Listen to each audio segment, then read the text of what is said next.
ನೀವೆಲ್ಲರೂ ಇವತ್ತು ಮೀಟಿಂಗ್ ಅಂತಲೇ ಬಂದಿದ್ದೀವಿ. ಆದರೆ ನಮ್ಮ ಮೀಟಿಂಗ್ ಇವತ್ತು 5:15 ಇತ್ತು. ಆಲ್ರೆಡಿ 5:45 ಆಗ್ತಾ ಇದೆ. ಇವತ್ತು ದುರದೃಷ್ಟವಶಾತ್ತು ನಮ್ಮ ಶಾಬನೂರ್ ಶಿವಶಂಕರಪ್ಪ ಸಾಹೇಬರು ತೀರ್ಕೊಂಡಿದ್ದಾರೆ. ಅದರಿಂದ ಎಲ್ಲ ಮಿನಿಸ್ಟರ್ಸ್, ಕ್ಯಾಬಿನೆಟ್ ಎಲ್ಲರೂ ದಾವಣಗೆರೆಗೆ ಹೋಗ್ಬಿಟ್ಟಿದ್ದಾರೆ. ಮಾನ್ಯ ಮುಖ್ಯಮಂತ್ರಿಗಳು ಅಲ್ಲಿ ಹೋಗಿದ್ದಾರೆ. ಇವತ್ತು 2 ಹೌಸಸ್ನು ಅಡ್ಜರ್ನ್ ಮಾಡಿದ್ದಾರೆ. ಇದನ್ನು ನಾವೇನು ಬೇಕಂತ ಮುಂದುವರಿಸ್ತಾ ಇದೀವಿ ಅಂತ ಏನಿಲ್ಲ. ಎಲ್ಲ ಮಿನಿಸ್ಟರ್ಗಳು, ಎಲ್ಲ ಸೆಕ್ರೆಟರಿ ನಾನು ಆಲ್ರೆಡಿ ರಿಕ್ವೆಸ್ಟ್ ಮಾಡ್ಕೊಂಡು ಮಾತಾಡಿದ್ದೀನಿ. ಒಂದು 2 ಡೇಸ್ ಒಳಗಡೆ 17th ಸಂಜೆ ಅಲ್ಲ 17th ಅಲ್ಲ ಸರ್. ನಮಗೆ ಇಲ್ಲಿ ಅವಕಾಶ ಇದೆ ಹೇಳಿ ಸರ್. ನಮ್ಮ ಸೆಷನ್ ಹೋಗ್ತದೆ ಮತ್ತೆ ಇಲ್ಲ, ಇದು ಸೆಷನ್ 19th ಮುಗಿಯುತ್ತೆ. ಯಾರ ಜೊತೆ ಸರ್ ಸಭೆ ನಮ್ಮದು? ಈಗ ನಾನು already higher education minister Sudhakar ಸಾಹೇಬ್ರನ್ನ ಕೇಳ್ಕೊಂಡಿದ್ದೀನಿ. ಜೊತೆಯಲ್ಲಿ ನಮ್ಮ ಲಾ ಮಿನಿಸ್ಟರ್ H.K. ಪಾಟೀಲ್ ಸಾಹೇಬ್ರನ್ನ ಕೇಳ್ಕೊಂಡಿದ್ದೀನಿ. ಇಬ್ಬರು ಒಪ್ಕೊಂಡಿದ್ದಾರೆ ಮೀಟಿಂಗ್ಗೆ. ಸಂಜೆ 17th ಸಂಜೆ ಅವ್ರು ಮೀಟಿಂಗ್ ಮಾಡಿ ಅಂತ ಹೇಳ್ತಾ ಇದ್ದಾರೆ. ಎಲ್ಲ ವ್ಯವಸ್ಥೆಗಳನ್ನು ನಾವು ಮಾಡ್ಕೊಳ್ತೀವಿ. ನಾನು ಇದೇನೋ ಡಿಲೇ ಮಾಡಬೇಕಂತ ಮಾಡ್ತಾ ಇಲ್ಲ. ನಿಜವಾಗಿ ಆ ಸಂದರ್ಭ ಹಂಗೆ ಸೃಷ್ಟಿಯಾಗಿ ನಿಮ್ಮ ಮಾತಿಗೆ ಗೌರವ ಕೊಟ್ಟು ನಾವು ಹೋರಾಟವನ್ನು ಇದಕ್ಕೆ ತಗೊಂಡಿದ್ದೀವಿ. ನಿಮ್ಮ ಮೇಲೆ ವಿಶ್ವಾಸ ಇಟ್ಕೊಂಡು ಈ ಸಿ.ಎಂ ಜೊತೆನೂ ನೀವು ತಾವು ಕೂಡ ಮಾತಾಡಿದ್ರಿ ಅಂತ ಹೇಳಿದ್ರಿ. ಭಾಳ ಸಂತೋಷ. ನಮ್ಗೆ ಅದನ್ನೇ ನೋಡಿ ನಾಳೆನೂ ಕೂಡ ನಾಳೆ ಮಾಡೋಕ್ಕಾಗಲ್ಲ ಸರ್ ಸಭೆ. ನಾಳೆ ಆಗ್ತಾ ಇಲ್ಲ, ಬಿಕಾಸ್ ಯಾರು ಅವೈಲಬಲ್ ಇಲ್ಲ. ನಾಡಿದ್ದು ಹೇಳ್ತಾರೆ. ಅಲ್ಲ, ನಾಳೆ ಮಾಡೋದು ಸರ್. ನಾನು ಪ್ರಯತ್ನ ಮಾಡ್ತೀನಿ, ನಾಳೆ ಟ್ರೈ ಮಾಡ್ತೀನಿ. ಆದರೆ ಅವರು ಆಲ್ರೆಡಿ ನಾಡಿದ್ದಂತ ಹೇಳಿದ್ದಾರೆ. ನಿಮ್ಮ ಪರವಾಗಿ ಮತ್ತೆ ಒಂದ್ಸತಿ ಕೇಳ್ತೀನಿ, ನಾಳೆ ಮಾಡ್ಲಿಕ್ಕೂ ಪ್ರಯತ್ನ ಮಾಡ್ತೀನಿ. ಈಗ ಸದ್ಯಕ್ಕೆ ಎಲ್ಲರೂ ದಾವಣಗೆರೆನಲ್ಲಿ ಕ್ಯಾಂಪ್ನಲ್ಲಿದ್ದಾರೆ. ಒನ್ ಡೇ ಬಹುಶಃ ನಾಳೆ ಒಂದು ಬಿಟ್ಟಿದ್ದೀವಿ ಅಂದರೆ ನಾಡಿದ್ದು ಆಗೇ ಆಗುತ್ತೆ. ನಾಡಿದ್ದು 100% ನಾಳೆ ಆದಷ್ಟು ಪ್ರಯತ್ನ ಮಾಡಿರಿ ಸರ್.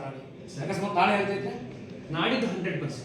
ನಾಡ್ದು ನೋಡಿ ಸರ್, ನಾಡ್ದು ನಮ್ಗೆ ಏನಾದ್ರು ಪಾಸಿಟಿವ್ ಬಂತು ಸರಿ. ಬಾಳ್ತಾ ಇದ್ರೆ ಕುಟುಂಬ ಸಮೇತ ನಾವು 18ನೇ ತಾರೀಕಿಗೆ ಇಲ್ಲೇ ಇರ್ತೀವಿ.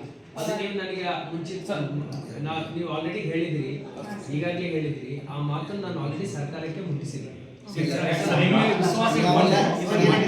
ಇಷ್ಟೆಲ್ಲ ಹೋರಾಟ ಮಾಡ್ತಾ ಇದ್ರು ಕೂಡ ನಾವು ಅಲ್ಲಿ ಬಂದು ಮಂಜುಶ್ರೀ ಮೇಡಮ್ ಅವರು ನಮಗೆ ಎಲ್ಲ ಹೋರಾಟದಲ್ಲಿ ಬಂದು ನೀವು ಮಧ್ಯಸ್ಥಿಕೆ ವಹಿಸಿ ನಮಗೆ ಭರವಸೆಯನ್ನು ಕೊಟ್ಟು ನೀವೆಲ್ಲ ನಾವು ನಿಮ್ಮ ಭರವಸೆ ಮೇಲೆ ನಾವು ಹಿಂಗೆ ತಗೊಂಡಿದ್ದೀವಿ ಸರ್. ಆದರೂ ಕೂಡ ಮಾರನೇ ದಿವಸ ಸೆಕೆಂಡ್ ರೌಂಡ್ ಕೌನ್ಸಿಲಿಂಗ್ ಬಿಡ್ತಾರೆ ಸರ್. ಎಲ್ಲ ಜನರಿಗೆ ಇಷ್ಟು ಅದು ತ್ರಾಸ ಆಗ್ಬಿಟ್ಟಿದೆ ಅಂತಂದ್ರೆ ಅದು ಯಾವ ರೀತಿ ಅದನ್ನ ನುಂಗ್ಕೊಳ್ಬೇಕು ಅಂತ ಯಾರಿಗೂ ತೋರಿಸ್ತಾ ಇಲ್ಲ ನೋಡಿ. ಅದಕ್ಕೆ ಏನು ಸೊಲ್ಯೂಷನ್ ಸರ್? ಇದು ನಾಳೆ 17ನೇ ತಾರೀಕಿಗೆ ಏನೋ ಸಭೆಯಲ್ಲಿ ಇತ್ಯರ್ಥ ಆಗದೆ ಇದ್ರೆ ಹೆಣಗಳ ರಾಶಿ ಬೆಳೆಯುತ್ತೆ ಸರ್.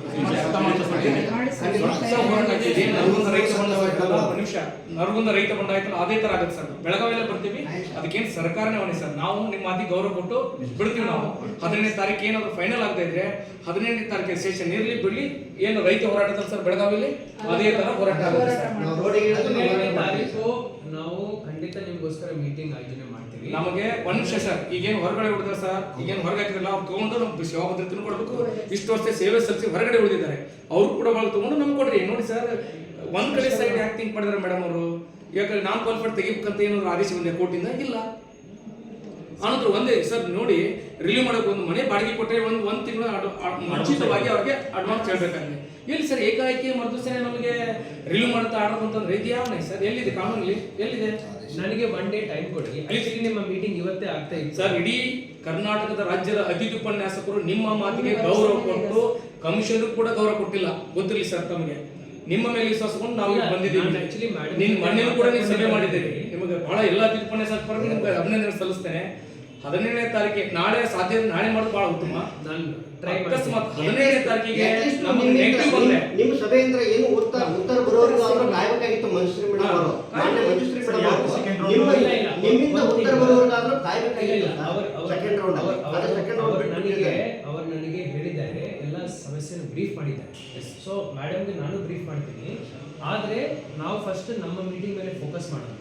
17ನೇ ತಾರೀಕು ನಾವು ಆ ಮೀಟಿಂಗ್ ಅಲ್ಲಿ ಏನ್ ಹೇಳ್ತೀವಿ ಅನ್ನೋದು ಡೀಟೇಲ್ ಆಗಿ ಚರ್ಚೆ ಮಾಡೋಣ ಸರ್. ನಮ್ದು ಒಂದೇ ಉದ್ದೇಶ, SLP ಆಗಿ ಮತ್ತೆ ತಿಂಗಳು ಹೋಗುತ್ತೆ, 2 ತಿಂಗಳು ಅದು ಬೇಡ ಸರ್. ಇಂಟ್ರಿ ಮಾಡ್ಕೊಡ್ಸಿ ನಮಗೆ ಇದ್ದವ್ರನ್ನ ಮುಂದುವರ್ಸಂತೆ ಮುಂದೆ ಕಾನೂನು ಏನ್ ಬರ್ತಾ ನೋಡೋಣ ಸರ್. ಅದನ್ನ ಕಾನೂನು ತಿದ್ದುಪಡಿ ಮಾಡಿ ಆ ಜನರಿಗೆ ಪ್ರಯತ್ನ ಮಾಡಿಸಿ 17th ಗೆ ನಾವು ಕೌನ್ಸಿಲಿಂಗ್ ರದ್ದು ಮಾಡಿ ಇದ್ದವ್ರನ್ನ ಮುಂದುವರಿಸಿ ಮುಂದೆ ಸೇವಾ ಭದ್ರತೆ ಕೊಡ್ರಿ. ಹೊರಗೆ ಉಳಿದವರಿಗೂ ಅವಕಾಶ ಕೊಡ್ರಿ.